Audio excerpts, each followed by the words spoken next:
السلام عليكم، مرحبا بكم معايا في وصفه جديده ان شاء الله. كنتمنى تكونوا بخير وعلى خير وبصحه جيده يا ربي. الوصفه ديال اليوم هي من ضمن الحلويات ديال العيد، سميتها كاري نوغا.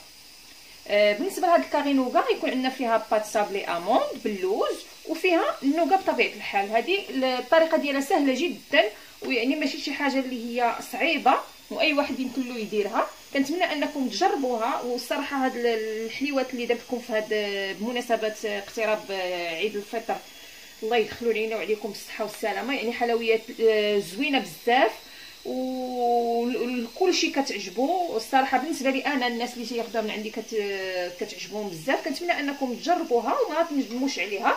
بالنسبه للمقادير نبداو على بركه الله. بالنسبه للبات سابلي اموند غنحتاجو فيها 150 غرام ديال الزبده، عندنا 137 غرام ديال السكر بلاصي، عندنا 42 غرام ديال البيض كامل، يعني كنشدو البيض بيضه ولا جوج على حسب القياس، كنطربوهم وعاد كنعبر فيها 42 غرام.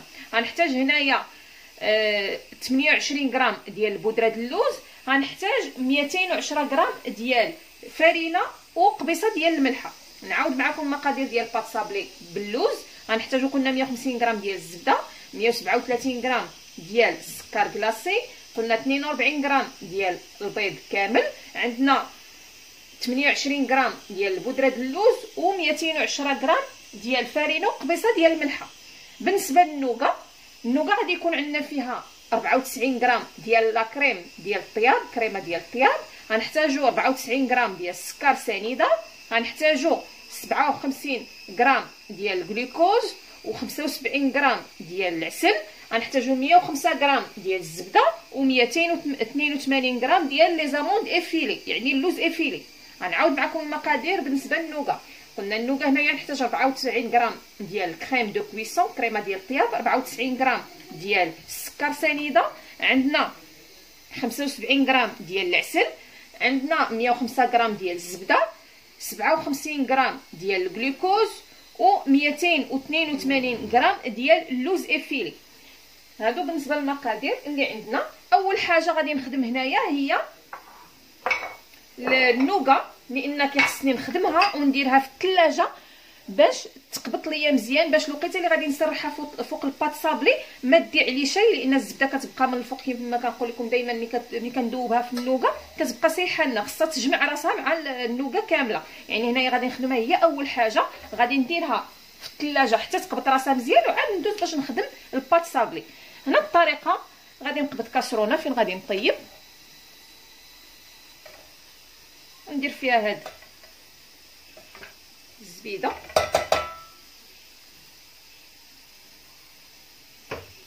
غندير السكر كامل، غندير كريمه ديال الطياب، كريم دو كويسون. هنا تقريبا غادي ندير كاع المقادير ما عدا كاع لي زانغريديون اللي عندي ما عدا اللوز.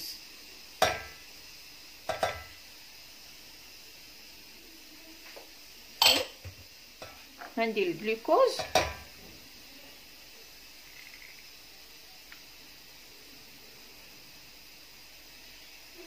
انا الجلوكوز كيبقى معلق لاصق، نحاول نغاكليه مزيان الجنيبات باش نهبط العبار كامل اللي عندي، ما يبقى ناقصني فيه حتى حاجه. ندير حتى العسل،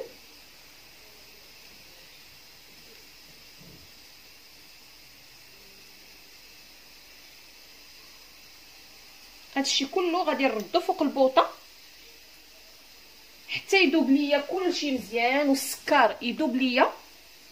من بعد ما يذوب ليا كلشي يعني طلع معاه الغليه، نحيدو من فوق البوطه ونزيد عليه لي زاموند افيلي، نحرك مزيان ونديرو في الثلاجه حتى كيرتاح، ومن بعد ندوز باش نوجد معكم بات سابلي.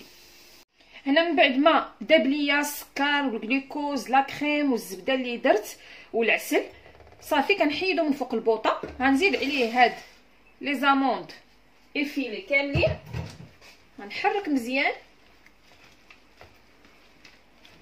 هكا حتى يندمج كلشي. غادي نخليه واحد شويه حتى يدفى، نديرو في الثلاجه باش يعقد، وغادي ندوز دابا باش غادي نوجد لا بات سابلي. صافي ها هو تخلط ليا هنا مزيان، غنحطو على جنب تيدفى ليا شويه. وغادي ندوز دابا باش نوجد الباط صابلي. بالنسبه للباط صابلي غادي نحتاج هنايا، انا غادي نستعمل العجانه، غادي ندير فيها دائما كنبقى بنفس الطريقه، يعني نفس الطريقه اللي كنخدم بها معكم دائما. الصابلي راه هي هذيك ما كتبدلش، يعني كندير هنا الزبده، غادي ندير البودره د اللوز، وغادي ندير السكر كلاصي وقبيصه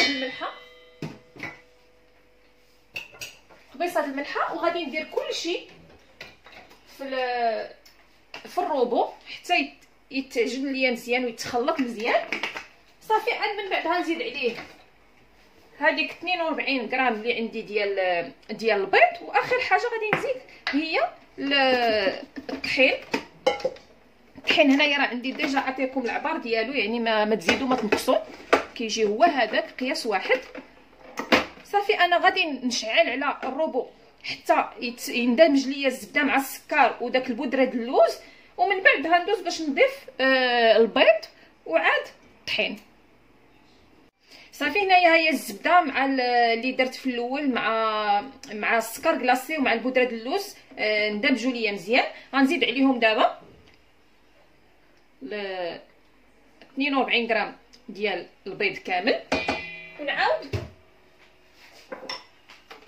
نخلي الروبو خدام باش تخلط ليا داك البيض اللي درت مع الزبده. واخر حاجه غنبدا نزيد الطحين بشويه بشويه حتى كتجمع ليا اون بول ديال لاباط الصابلي. صافي ومن بعد نديرها في السلوفان، نغطيها ونديرها تروبوزا مده ديال نص ساعه تقريبا في الثلاجه حتى كتجمع ليا مزيان. عاد كنبدا نشكل الكارينوغا.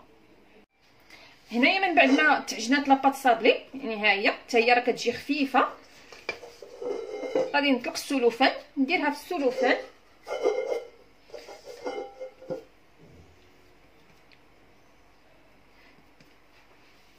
صافي غادي نلويها بالسلوفان مزيان، نسرحها هكا. صافي ندخلها للثلاجه كما قلت لكم، نخليها تروبوزا تقريبا من نص ساعه حتى لساعه، كل ما تروبوزاتها تكون مزيان. صافي وغادي ندوز باش نوريكم كيفاش غادي نصاوب هاد الكارينوغا. انا من بعد ما تروبوزات ليا لاباط مده ديال نص ساعه تقريبا كنجبدها كنطلقها فوق طابي كويسون. انا عندي هاد الطاوه اللي غنطيب فيها 40 على 40، يعني جات كاريه 40 على 40. بالنسبه للاباط خصها تكون يعني ما رقيقاش بزاف وماشي غليظه، تقريبا قل من سنتيم. صافي كنطلقها هكا على شكل لاطه، يا اما القياس اللي عندي انا هنايا يا اما القياس اللي بغيتو نتوما، على شكل الحساب اللي بغيتو نتوما. صافي كنطلقها، غادي نبيكيها بيك بات اولا بلا فورشيت وندخلها الكونجيلاتور اولا الثلاجه حتى كتقبط راسها، يعني خص لاباط تكون عندي بارده مزيان. غنجيب انا هنايا ما كنعرقهاش، كندير كلشي دقه واحده وكندخلها طيب.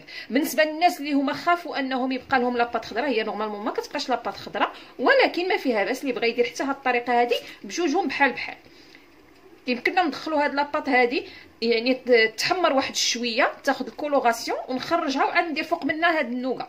سينو اللي بغى يدير نفس الطريقه ديالي راه بجوجهم ناجحين 100% على حسابي وعلى ضمانتي. يعني انا كنديرها نيشان وكيطيب كلشي في دقه واحده، ما تخافوا منها حتى شي حاجه. لاباط كطيب والنوغا كطيب في دقه واحده.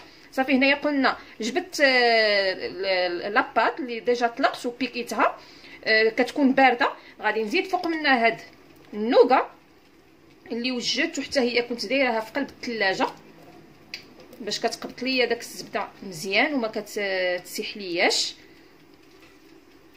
نحاول نطاليها على الوجه كامل ديال الباط صابلي.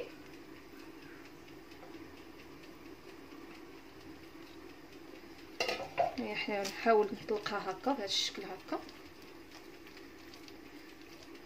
كتجي روعه الصراحه. كنتمنى انكم تجربوها.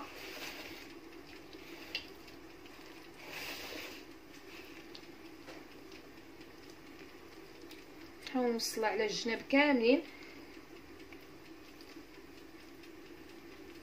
بالنسبه للفران راني شاعله على 170 درجه. غادي ندخلو لاباط صابلي، انا يعني 170 درجه راه هو فونتيلي بالفونتيلاتور.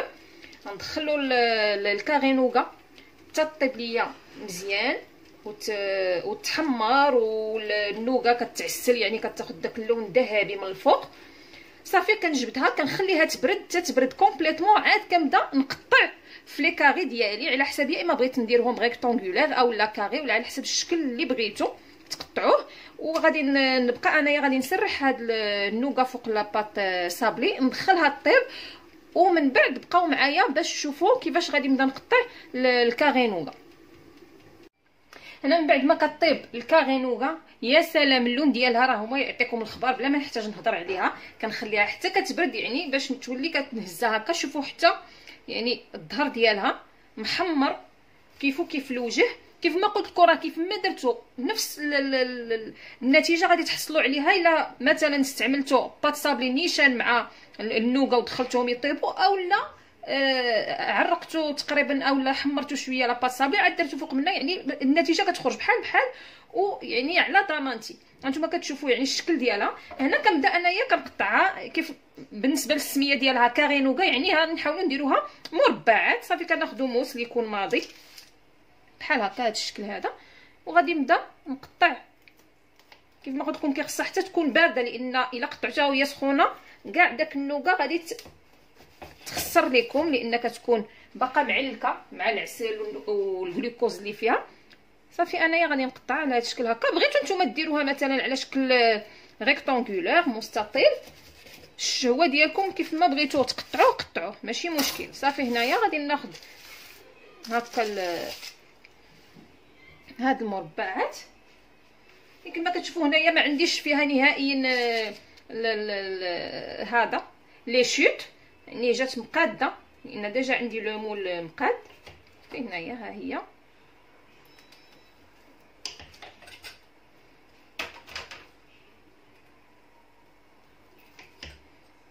كتجي روعه، كتجي رائعه زوينه بزاف. كنتمنى انكم تجربوها، واللي جربها يخلي ليا لايك ولا كومونتير.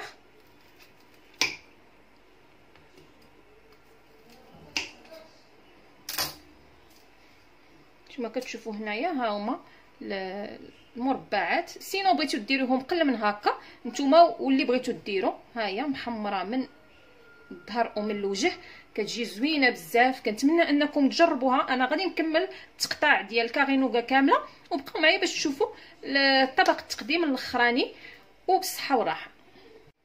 هذا هو الشكل النهائي ديال الكاري نوغا اللي وجدت معكم اليوم. الصراحه كتجي رائعه، المنظر ما نحتاجش كاع نبقى نشكر فيها. كتجي الشكل والمذاق ديالها ولا اروع، شي حاجه زوينه بزاف. كنتمنى انكم تجربوها وتخليوا لي كومونتير ولايك كيف ما ديما، وصحه فطوركم والله يعاونكم.